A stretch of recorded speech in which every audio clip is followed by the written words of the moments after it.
Nikad ne bi pomislili da negdje odimo u neku drugu državu, da nije bilo rata.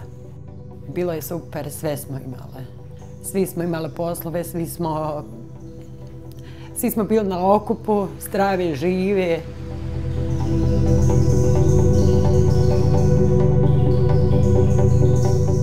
Odrasla sam, mjesto Gabelje, Srebrenica, Bosna i Hercegovina. I tu smo bili do 95. 95. kad je izvršen genocid u Srebrenice. Der 11. Juli steht für eines der grausamsten Verbrechen in Europa seit dem Zweiten Weltkrieg. An diesem Tag im Jahr 1995 begann das Grauen in der bosnischen Kleinstadt Srebrenica. Über 8000 Männer und Buben wurden ermordet. Noch immer suchen Familien nach den Überresten ihrer Väter, Brüder, Söhne. Do 95. do prije genocida imali smo nadu da će prestati, da ćemo nastaviti da živimo nekim životom.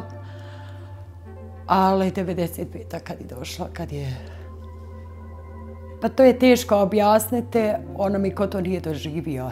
Znate, kad nestane struje, kad izgubiš komunikaciju svaku, kako izgleda bez struje, vi to ne možete, to ljude ovdje ne mogu da zamisli kako je moguće živjeti bez struje. Samo bez struje. A da ne pričamo bez drugih stvari.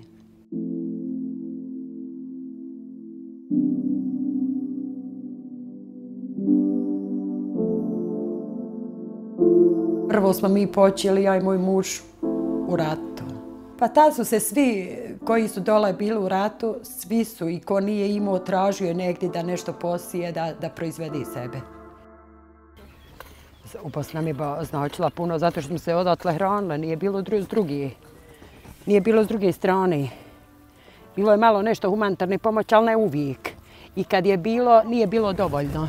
Tako da smo se dopunjavali i to nam je bilo sve, glavni izvor života.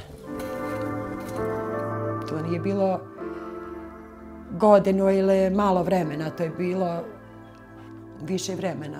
I tako da smo mi tu završili što se tiče te bašte i toga kako proizvesti nešto.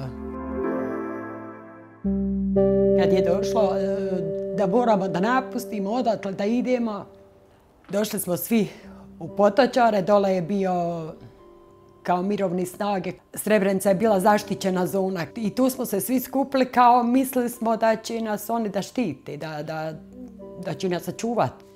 Žene i djeca, bilo i muškaraca, ali moj muž je otišao preko šume, nije smio dole. I govorili su nam da će nas evakuisati odatle gdje god ko želi.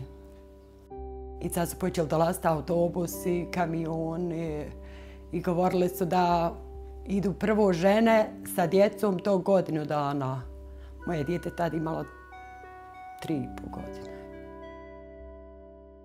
Oni su raširili ruke, ne daju da se prolazi.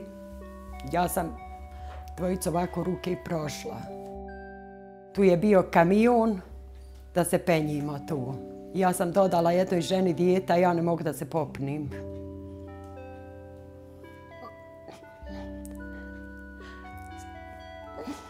Tad sam se bila oplašila, otiće mi dijete i hoću ostati. Jer ako nas tu razdvoji, gotovo je. I jedan mi čovjek pomogao, potrio ovako koljeno, ja sam stala i popila sam.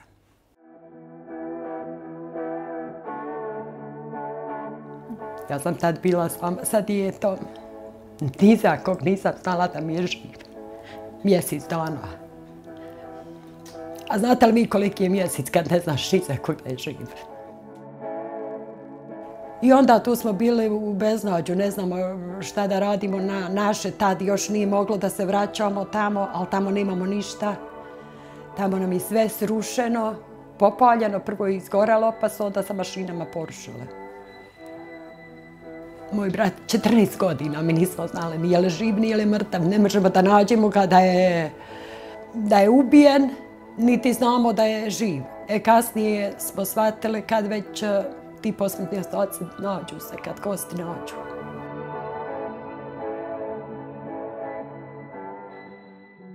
Tad sam se teško osjećala, kad smo ovdje došli, teško sam se osjećala. Pa željela sam samo normalan život. Da živim, da radim, da živim od svog rada, a ne da mi neko daje. To sam se osjećala tako loše kad smo bili na azilu, kad smo primali to Sozialhilfe. Imali smo N-Ausweis. Sa N-Ausweisom nisi imao pravo da dobiješ radnu dozvolu. Sozialhilfe primali smo oko 9 godina, čini mi se tako. Radila sam kući, heklala, plela.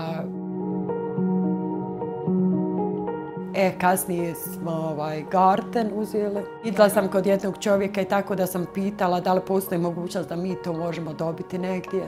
I ona mi rekla, može ako vi hoćete da radite.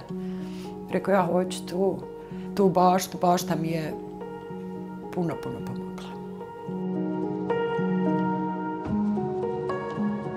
Imamo 15 godina, oko 15 godina garten.